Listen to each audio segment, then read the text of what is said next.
పవన్ కళ్యాణ్ వ్యక్తిగత జీవితం కోసం అసలు ఆ పెళ్ళిళ్ళ కోసం మీరు మాట్లాడిన తీరు అంటే దాన్ని నేను ప్రస్తావించట్లేదు, కానీ ఏ మనిషి లైఫ్లో అయినా ఎప్పుడు ఏం జరుగుతుందో తెలియదని. ఇప్పుడు మీ లైఫ్లో జరిగింది ఇది అనుకోని ఒక ఘటన. ఏమనిపిస్తుంది దాంతో అప్పటితో పోల్చుకుంటే? మీకు ఆ రోజున చేసిన విమర్శలు, ఈ రోజు నిజ జీవితం. ఈ ఘటనకి కొన్ని నెలలు సంవత్సరం ముందు నేను ఆ విమర్శ చేశాను. నిజమే, చేసిన దానిలో నేనేమని విమర్శ చేశానంటే, మా వైజాగ్ అమ్మాయి నందిని అనే ఒక అమ్మాయిని ఆయన పెళ్లి చేసుకున్నారు, చక్రధర్ గారు వాళ్ళ అమ్మాయి. ఆమెకు విడాకులు ఇచ్చిన తర్వాత రేణుదేశాయికి చేసుకున్నారు. ఓకే, అది కరెక్టే, అది నేను తప్పు పట్టట్లా. రేణుదేశాయి గారికి చేసుకున్న తర్వాత మూడో వ్యక్తికి గర్భం దాల్చారు మూడో వ్యక్తి అని నేను అనలా, రేణుదేశాయి గారు అన్నారు. రేణుదేశాయి గారు చాలాసార్లు ఈ విషయం బాధపడేటప్పుడు రేణుదేశాయి గారు పవన్ కళ్యాణ్ భార్యను కూడా చూడకుండా ట్రోల్ చేశారు. ఎవరు ఈ జాన్సేన పిచ్చోళ్లే, విపరీతంగా ఆవిడని కూడా ట్రోల్ చేసి పడేసినారు. ఆవిడ నన్ను క్షమించండి, నేను ఈ మాట నేను అడిగినందుకు క్షమించండి అని చాలాసార్లు ఆవిడ ప్రాధాయపడి రిక్వెస్ట్ చేశారు కూడా. అంతగా ట్రోల్ చేశారు. వాళ్ళకి ఇది ఉండదు, కామన్ సెన్స్ ఉండదు. సో అది నేను ప్రశ్నించాను, మరి అది నేరం కాదా? ఎప్పుడైతే మూడో స్త్రీతో గర్భం దాల్చారో ఆ తర్వాత కొద్ది రోజుల తర్వాత ఇది జరిగింది. ఏది, ఈ రెండో భార్యతో విడాకులు అనేది జరిగింది. ఆ తర్వాత ఇప్పుడు మూడో భార్యకి పెళ్లి చేసుకున్నారు అన్నది ఇప్పుడు చేసుకోవచ్చు, నేను కాదనట్లే. ఈ విషయాన్ని నేను అడిగాను. అయితే మరి మీరు ఇన్ని అన్నారు కదా, మీ జీవితంలో ఎలా జరిగింది కదా అంటే, నా జీవితంలో జరిగింది ప్రతి ఒక్కటి చెప్పాను ప్రజలకి. పవన్ కళ్యాణ్ చెప్పగలిగాడు, చేసుకుంటూ పోయాడు. ఆయన ఒకటోది, నెంబర్ 2, నెంబర్ 3 చేసుకుంటూ పోతే వాళ్ళ ఆరోపణల వల్ల మనకు తెలిసింది, వాళ్ళు ఒకరికొకళ్ళు మాట్లాడుకోవటం వల్ల తెలిసింది. నాది అలా కాదే, నా పైన ఎవరు ఆరోపణ చేయలేదే, నేనే చెప్పా. నా మొదటి జీవితం ఇది, నా రెండో జీవితం ఇది, నేను ఇలా చేస్తున్నాను అని ఎప్పుడు చెప్పాను? గొడవ జరుగుతున్న మొదటి రోజే చెప్పాను. ఎక్కడ అబద్ధం ఆడలేదే. ఆయనకి నాకు డిఫరెన్స్ ఉంది కదా, నేను వాస్తవాలు చెప్పాను కదా, ఆయన చెప్పలేకపోయారు కదా. కాబట్టి ఆ విమర్శ తప్ప ఒప్ప అనడం కన్నా, పవన్ కళ్యాణ్ చేసుకోవటంలో కూడా 3 పెళ్ళిళ్ళు చేసుకోవడం తప్ప ఒప్ప అంటే ఆయన అవసరం, ఆయనకున్న పరిస్థితులు, ఆయనకున్న ఎటువంటి ప్రభావాలు పరిస్థితులు అటువంటి పరిస్థితికి దారితీసాయో ఆయనకు తెలుస్తుంది, నాకు తెలియదు కదా. ఇప్పుడు నేను చెప్తున్నా, నా పరిస్థితులు బట్టి నేను ఈ నిర్ణయం తీసుకోవాల్సింది వచ్చింది, ఆయన పరిస్థితులు బట్టి ఆయన నిర్ణయం తీసుకున్నారు. కానీ ఈ విషయంలో వ్యక్తిగతానికి సంబంధించిన విషయం, అది పవన్ కళ్యాణ్ గారిది కానీ మాది కానీ.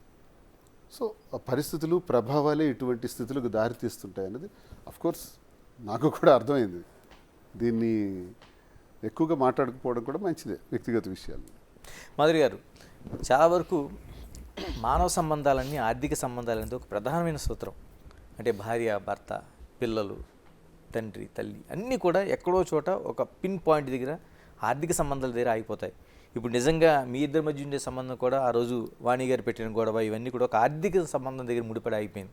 అంటే ఏంటి అసలు నిజంగా ఆర్థిక లావాదేవీ ఎక్కడ ముడిపడి ఉండిపోయింది? అంటే మీ పేరుతో ఆ రోజున రాశారని, లేకపోతే మీరు కొంత అప్పు ఇచ్చారని. ఆ హౌస్ అనేది మా ఇద్దరం కలిసి ఉండడానికి మేము కలిసి నిర్మించుకున్న హౌస్ అది. మా ఇద్దరం కలిపి నిర్మించుకున్నాం. సో నా దగ్గర ఉన్న డబ్బులు నేను పెట్టాను, అతని దగ్గర ఉన్న డబ్బులు అతను పెట్టారు, ఇద్దరం కలిసి నిర్మించుకున్న హౌస్ అది.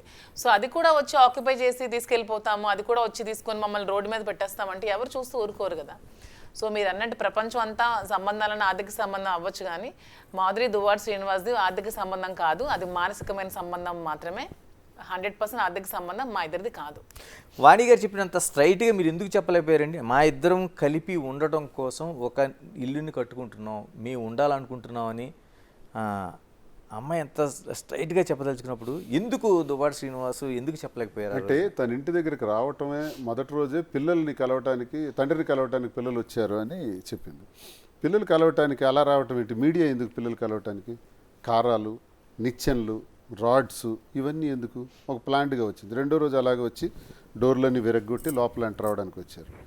మూడో రోజు, నాలుగో రోజు టెక్కల్లో నువ్వు ఉండకూడదు, ఇంకెక్కడికైనా పోవాలి, ఎమ్మెల్సీగా ఉండకూడదు, రాజీనామా చేయాలి, లేనిపోని మాటలంటూ ఆడిన అర్థం పర్థం లేని మాట్లాడారు. లాస్ట్గా ఆమె ఏం చెప్పారంటే, ఇంటిలోకి నేను ఎలాగైనా వస్తాను అని చెప్పారు. అప్పుడు ఇంటి సందర్భం వచ్చింది, ఈ ఇల్లు నాకు కావాలి అన్నది. ఇల్లు నీకు కావాలి అనుకునేటప్పుడు ఇల్లు నాది కాదు ఇది అంటే. నేను ఇంకోటి చెప్పాను, ఎప్పటికైనా నా తరం తర్వాత, నేను అయిపోయిన తర్వాత పిల్లలకి వస్తుంది, ఎక్కడికి వెళ్ళిపోతుంది. కానీ మీరు అది అంతవరకు ఆగలేదే, ఆగకుండా ఇల్లు కూడా నాకు ఇచ్చేయాలి అనేటప్పుడు ఆ ఇల్లు కట్టడంలో తన భాగస్వామ్యం కూడా ఉంది కాబట్టి నేను ఆ ఇల్లు ఎలా ఇవ్వాలి? అప్పు తీర్చేనే ఇవ్వాలి, ఆ అమ్మాయికి డబ్బులు మళ్ళీ నేను అందించి రిజిస్ట్రేషన్ చేయాలి. అలాంటి పరిస్థితుల్లో నేను రిజిస్ట్రేషన్ చేయలేను కాబట్టి ఉన్న ఆస్తులన్నీ చేసేస్తాను, ఇది ఒక్కటి మాత్రం నేను ఇవ్వలేను అని నేను చెప్పాను. వినలేదు, దానికోసమే గొడవ పెట్టారు. గొడవ పెట్టేటప్పుడు మరి ఇంకెందుకు, అప్పుడు డబ్బులు ఇచ్చే పరిస్థితి నా దగ్గర లేదు కాబట్టి వెంటనే ట్రాన్స్ఫర్ చేసేసాను, మాధురి పేరున ట్రాన్స్ఫర్ చేశాను. ఇది జరిగిన కథ.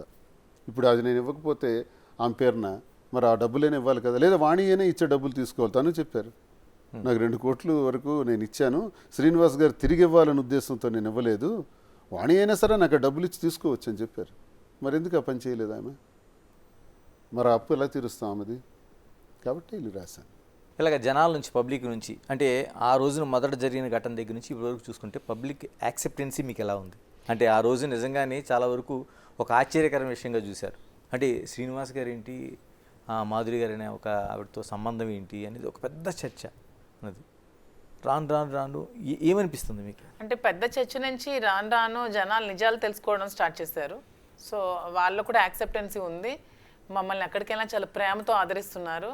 అసలు వాళ్ళ ఇంటి ఆడపిల్ల నన్ను చూసుకుంటున్నారు. నాకు కొన్ని దగ్గర నాకు కళ్ళు చెమర్చే సిచ్యువేషన్స్ కూడా నాకు ఎదురయ్యాయి.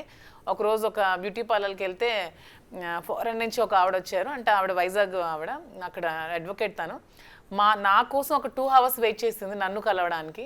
వెయిట్ చేసి వాళ్ళ ఇంటికి తీసుకెళ్ళి నన్ను ఒక ఆడపిల్లలా ట్రీట్ చేసి పంపించి చీర బొట్టు అన్నీ పెట్టి పంపించడం జరిగింది. ప్రతి ఒక్కరు కూడా వాళ్ళ ఇంటి ఆడపిల్లలా నన్ను ఆదరిస్తున్నారు. అవన్నీ చూస్తే నాకు చాలా హ్యాపీగా అనిపిస్తుంది.